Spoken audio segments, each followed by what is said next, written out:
За ерөнхийдөө бол ор хоног бол 7-10 хоног байдаг.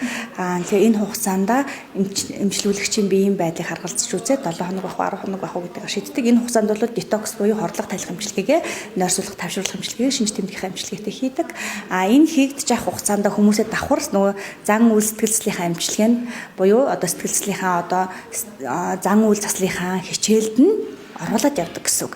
Гэхдээ энэ зан үйл заслын эмчилгээ маань Миннесота хичээл маань 12 алхамтайгаар явагддаг. Өөрөөр хэлбэл 12 удаагийн хичээлд тухайн хүмүүс хамрагдж нэг одоо хичээл курс дуусгана шүү дээ.